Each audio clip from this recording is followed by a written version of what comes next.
नमस्कार, अमाया arts classes में आपका स्वागत है। यह जो वीडियो है ऑडियो के रूप में, यह है 12वीं क्लास की पॉलिटी की। ये सेट फर्स्ट है, इसका 5 सेट आएगा और आप पूरा बढ़िया से एक बार देख लीजिएगा। एक भी प्रश्न इसके बाहर से आपके एग्जाम में नहीं रहेगा। इसका कुल 5 सेट आएगा।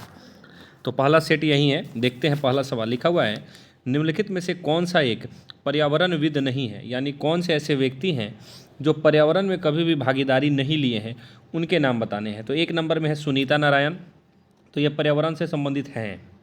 2 नंबर में है मेधा पाटेकर, तो ये भी संबंधित है, ये नर्मदा बचाओ से संबंधित है। आप सब जानते हैं नर्मदा बचाओ आंदोलन जो हुआ था गुजरात में, इससे संबंधित है। RK चौधरी, यह भी पर्यावरण से संबंधित है। लेकिन जो अरविंद केजरीवाल हैं, तो ये राजनीति से संबंधित है, ये राजनेता है और इन्होंने एक अपनी पार्टी बनाई थी। पार्टी का नाम है आम आदमी पार्टी, जो दिल्ली के मुख्यमंत्री भी हैं अरविंद केजरीवाल। तो आम आदमी पार्टी की स्थापना हुई थी 2012 में, याद रखिएगा 2012 में। पंजाब राज्य में भी इनकी सरकार है। तो इस प्रश्न का उत्तर हो जाएगा अरविंद केजरीवाल। 2 नंबर सवाल है, भारतीय चीन युद्ध किस वर्ष हुआ है? तो देखिए, भारतीय चीन युद्ध ऑप्शन के अनुसार हो जाएगा 1962। इसमें एक और युद्ध है 1971 में, लेकिन भारतीय चाइना युद्ध का जो बात कही गई है, तो भारतीय चाइना युद्ध 1962 में हुआ है। आप सब किसी को जानते हैं 1962 में। अगर पूछता है कि भारत और चीन युद्ध के समय देश के प्रधानमंत्री कौन थे, तो पंडित जवाहरलाल नेहरू थे उस समय देश के प्रधानमंत्री। लेकिन अगर ये पूछ दे कि भारत चीन युद्ध के समय भारत के रक्षा मंत्री कौन थे, तो उनके नाम आपको याद रखना है। नाम क्या है? वी के कृष्ण मेनन। क्या नाम है? वी के कृष्ण मेनन। ये भारत के उस समय रक्षा मंत्री थे और इन्होंने अब वहाँ से रिजाइन भी दे दिया था। तो 1962 में भारत चाइना का युद्ध हुआ था। 1971 जो है यहाँ पे तो 1971 में जो भारत की युद्ध हुई थी वो पाकिस्तान से हुई थी। और 1971 में भारत और पाकिस्तान युद्ध के समय देश की जो प्रधानमंत्री थी वो इंदिरा गांधी थी। और 1971 में बांग्लादेश का गठन हुआ, जिसकी राजधानी ढाका है, याद रखिएगा। तो बांग्लादेश का गठन कब हुआ? 1971 में। इस प्रश्न का आंसर हो जाएगा डी नंबर। अगला सवाल है कि केंद्र में जनता पार्टी किस वर्ष सत्ता में आई? तो केंद्र में जो जनता पार्टी सत्ता में आई थी वह आई थी 1977 में। कब आई थी? 1977 में।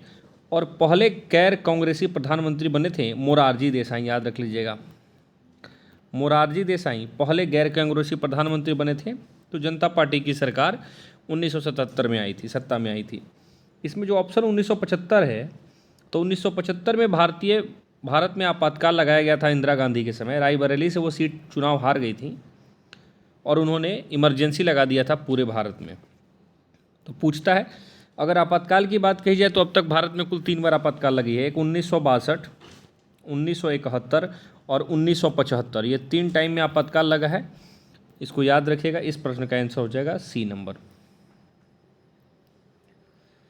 इंदिरा गांधी की हत्या किस वर्ष हुई? तो इंदिरा गांधी की हत्या 31 अक्टूबर, याद रख लीजिएगा, 31 अक्टूबर 1984 को इंदिरा गांधी की हत्या कर दी गई थी। 2 व्यक्तियों के नाम भी आपको याद रखना है। इनका नाम है बेअंत सिंह और सतवंत सिंह। एक बार फिर हम रिपीट करते हैं, बेअंत सिंह और सतवंत सिंह। इन दोनों लोगों ने इंदिरा गांधी की हत्या कर दी थी 1984 में। इंदिरा गांधी ने एक नारा दिया था, नारा का नाम है गरीबी हटाओ। गरीबी हटाओ का नारा किसने दिया था? तो इंदिरा गांधी ने दिया था। अगला सवाल है, 1975 में राष्ट्रव्यापी सत्याग्रह का नेतृत्व किसके द्वारा किया गया?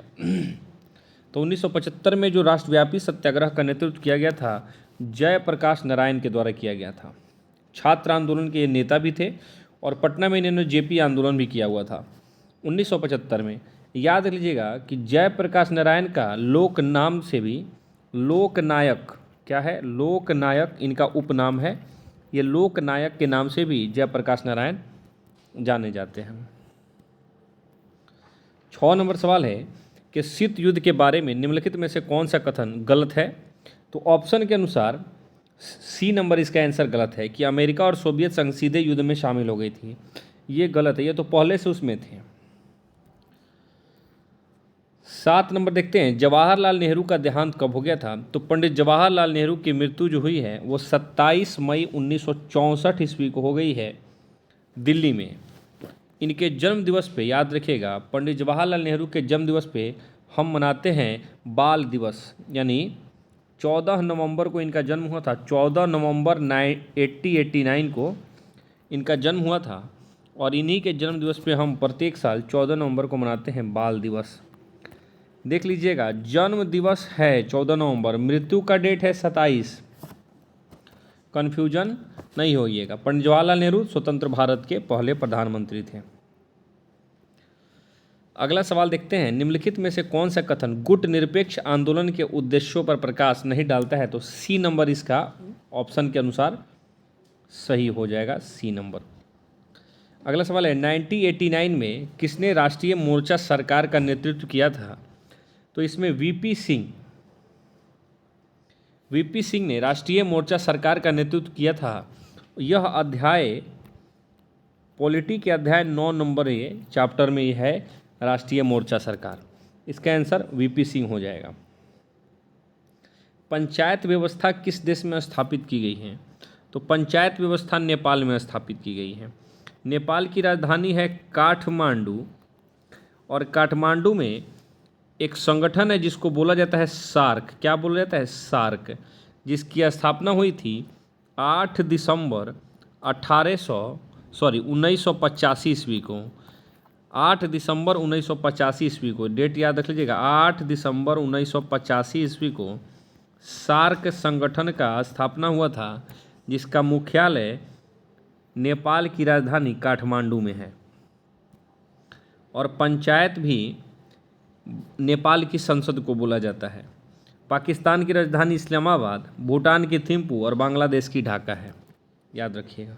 अगला सवाल है, आइवो जीवा की लड़ाई, डेट भी दिया हुआ है 27 फरवरी 1945। जिन दो देशों के बीच हुई थी वह देश था जापान और अमेरिका। 12 नंबर सवाल देखते हैं।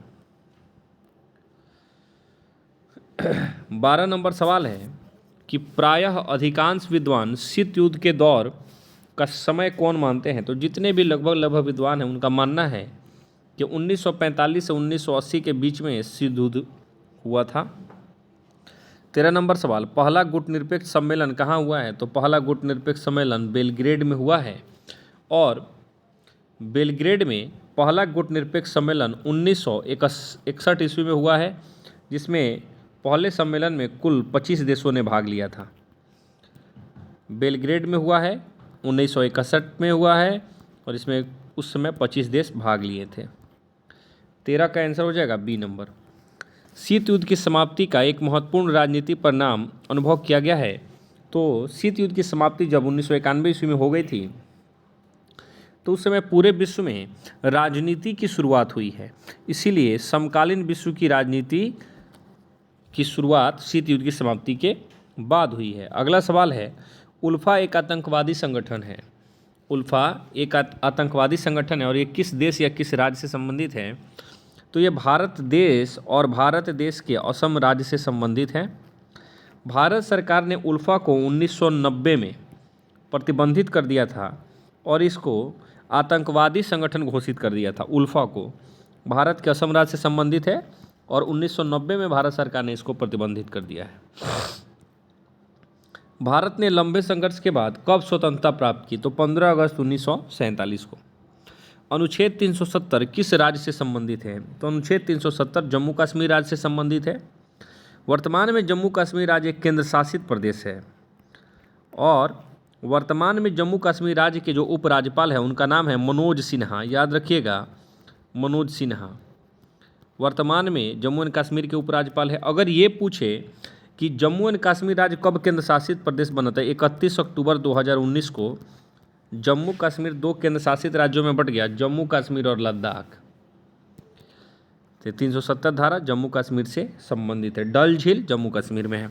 आगे देखते हैं, द्वितीय विश्व युद्ध के उपरांत 2 महाशक्तियाँ उभर कर सामने आई। तो आप सभी किसी को पता है कि द्वितीय विश्व युद्ध के बाद जो 2 शक्तियाँ उभर कर सामने आई उसमें है संयुक्त राज्य अमेरिका और सोवियत संघ।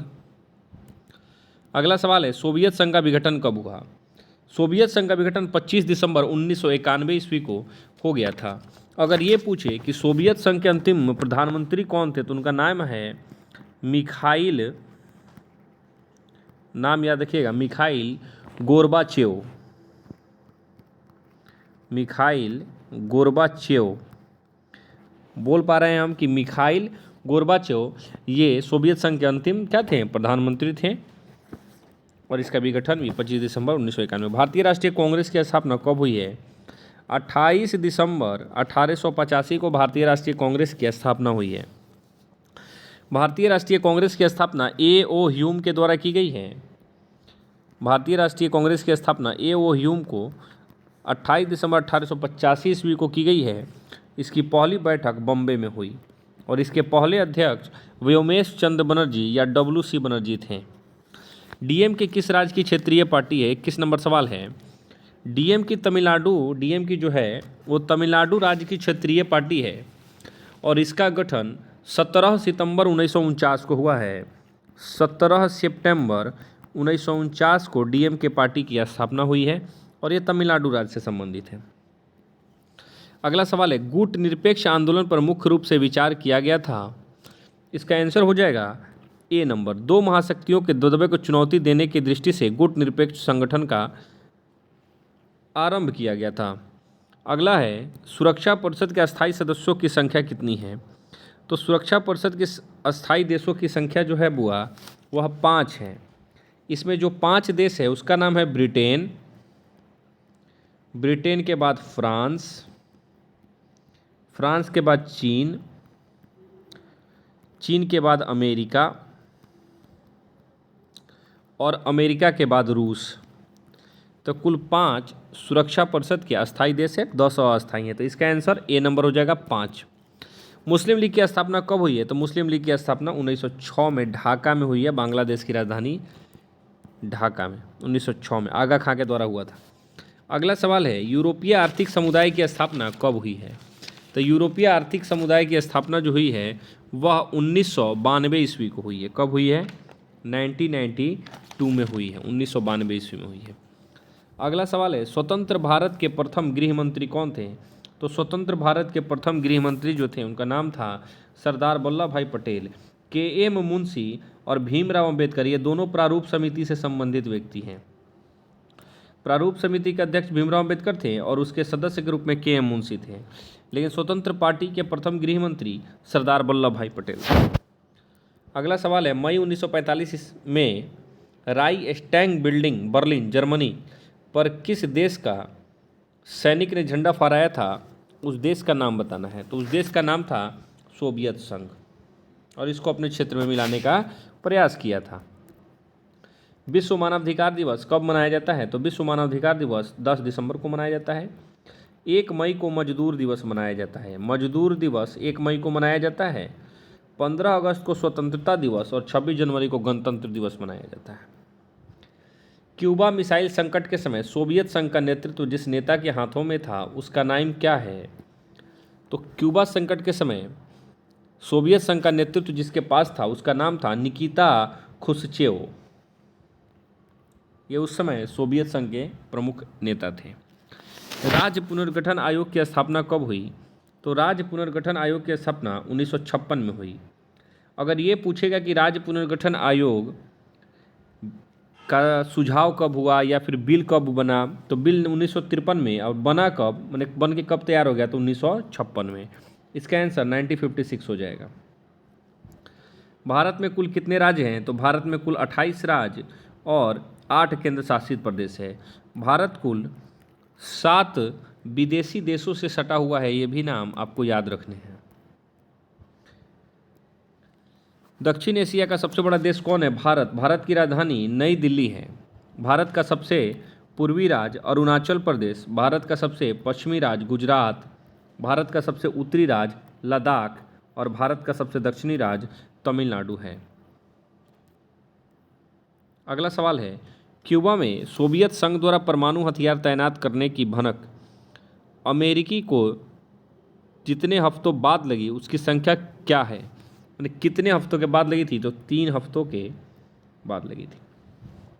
जनता पार्टी की सरकार कब बनी? तो जनता पार्टी की सरकार 1977 में बनी थी। 23 याद रख लीजिएगा, 23 जनवरी 1977 श्यामा प्रसाद मुखर्जी, व्यक्ति का नाम याद रख लीजिएगा, श्यामा प्रसाद मुखर्जी के द्वारा। एक साथ कितने बैंकों का राष्ट्रीयकरण किया गया था? तो एक साथ 14 बैंकों का राष्ट्रीयकरण 1969 में इंदिरा गांधी के समय किया गया था। समय भी याद रखना है 1969, और प्रधानमंत्री का भी नाम याद रखना है। एमनेस्टी इंटरनेशनल किससे संबंधित है? ये मानवाधिकार से संबंधित है। भारत में राष्ट्रीय मानवाधिकार आयोग की स्थापना 1993 में हुई थी, ये आप याद रखिएगा। और जहाँ तक एमनेस्टी इंटरनेशनल की बात है तो इसकी स्थापना 1961 ईस्वी में हुई है, ठीक है। और इसका मुख्यालय लंदन के यूके में है, लंदन यूनाइटेड किंगडम यहाँ पे है। एमनेस्टी इंटरनेशनल की स्थापना 1961 ईस्वी में, और इसका मुख्यालय लंदन में है। भारत में राष्ट्रीय मानवाधिकार आयोग की स्थापना याद रख लीजिएगा 1993 ईस्वी में हुई है, और राष्ट्रीय मानवाधिकार आयोग दिवस 10 दिसंबर को मनाया जाता है। पिछले सवालों में हमने देखा था। 37 नंबर सवाल है, सोवियत अर्थव्यवस्था की प्रकृति के बारे में निम्नलिखित में से कौन सा कथन गलत है? ऑप्शन के अनुसार सी नंबर इसका आंसर हो जाएगा। लाल बहादुर शास्त्री का निधन किस वर्ष हुआ? तो लाल बहादुर शास्त्री का निधन 11 जनवरी, याद रख लीजिएगा 11 जनवरी 1966 को हुआ था।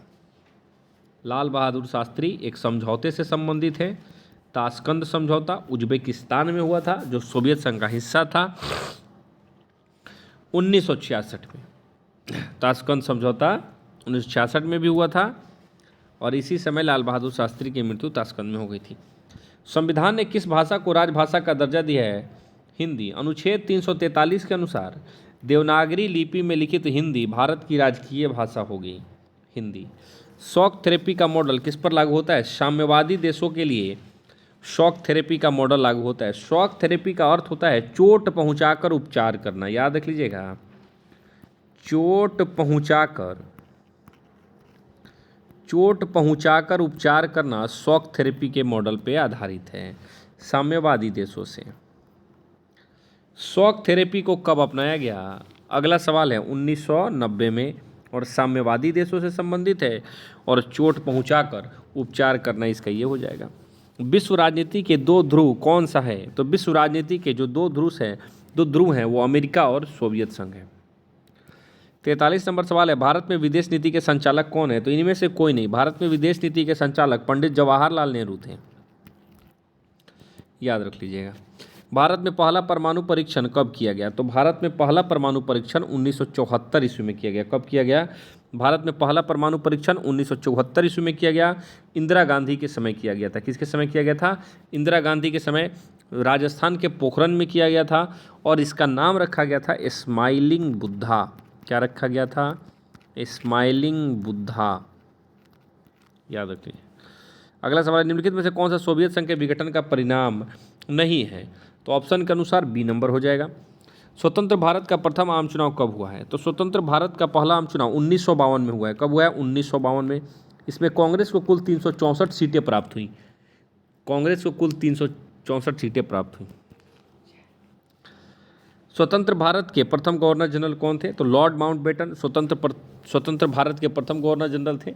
और स्वतंत्र भारत के प्रथम भारतीय गवर्नर जनरल की बात कही जाए तो सी राजगोपालाचारी हो जाएगा। चलिए और थोड़ा सा इसमें ऑप्शन देख लेते हैं। के कामराज जो हैं वो इंदिरा गांधी के प्रधानमंत्री बनने के समय कांग्रेस के अध्यक्ष थे, के कामराज, और सिंडिकेट के भी अध्यक्ष थे। डॉक्टर राजेंद्र प्रसाद भारत के प्रथम राष्ट्रपति हैं। इन्होंने सर्वाधिक दिनों तक राष्ट्रपति के पद पर काम किया है। बर्लिन की दीवार का निर्माण किसका प्रतीक है? तो बर्लिन के दीवार का जो निर्माण है, 48 नंबर प्रश्न है, उसका आंसर है कि शीत युद्ध जब अपने चरमोत्कर्ष पर थी उस समय बर्लिन की दीवार खींची गई थी और बर्लिन की दीवार को गिराई गई थी। आप इसमें 2-3 प्रश्न याद रख लीजिएगा। देखिए, सबसे पहले कि बर्लिन की दीवार बनी कब थी? तो 1961 में। कब बनी थी? 1961 में। और गिराई गई थी 1989 में। कब गिरी थी? 1989 ईस्वी में इसको गिराई गई। 1961 ईस्वी में बनाई गई, जर्मनी में बनाई गई। जब शीत युद्ध अपने चरमोत्कर्ष पर था तब इसको बनाया गया। भारत में योजना आयोग के अध्यक्ष कौन थे? भारत में योजना आयोग के अध्यक्ष जो होते हैं वो देश के प्रधानमंत्री होते हैं। योजना आयोग की स्थापना 1950 में हुई थी। योजना आयोग के जगह पर नीति आयोग बना दिया गया है। योजना आयोग के जगह पर नीति आयोग बना दिया गया है और नीति आयोग की स्थापना 1 जनवरी 2015 को हुई है और नीति आयोग के अध्यक्ष भी देश के प्रधानमंत्री ही होते हैं। समाज क्रांति कब हुई? तो समाज क्रांति जो है वो समाजवादी सोवियत गणराज्य के निर्माण के पूर्व ही समाज क्रांति हो गई थी। अगला सवाल है, पंचशील समझौता किन दो देशों के बीच पंचशील समझौता जो है, पंचशील समझौता किन देशों के बीच हस्तांतरित हुई थी? तो पंचशील समझौता भारत और पाकिस्तान के बीच में पंचशील समझौता भारत और चीन के बीच में 29 अप्रैल 1954 ईस्वी को भारत और चाइना के बीच में पंचशील समझौता हुआ था। और इसी समझौते के अंतर्गत हमने तिब्बत वाला क्षेत्र जो है वो पाकिस्तान को दे दिया था, चाइना को दे दिया था। और चाइना ने इसी पंचशील समझौते का उल्लंघन करके 1962 में हम पे आक्रमण कर दिया था। अगला सवाल है, भारत के प्रथम राष्ट्रपति कौन थे? अब बच्चा जानता है, भारत के प्रथम राष्ट्रपति डॉक्टर राजेंद्र प्रसाद थे। डॉक्टर राजेंद्र प्रसाद संविधान सभा के अस्थायी अध्यक्ष भी थे, याद रखिएगा, अस्थायी अध्यक्ष, संविधान सभा के अस्थायी अध्यक्ष थे डॉक्टर राजेंद्र प्रसाद। और अस्थायी अध्यक्ष की बात कही जाए तो सच्चिदानंद सिन्हा, अस्थायी अध्यक्ष की बात कही जाए तो सच्चिदानंद सिन्हा, अस्थायी अध्यक्ष की बात कही जाए तो राजेंद्र प्रसाद। और भारत के प्रथम राष्ट्रपति भी कौन थे?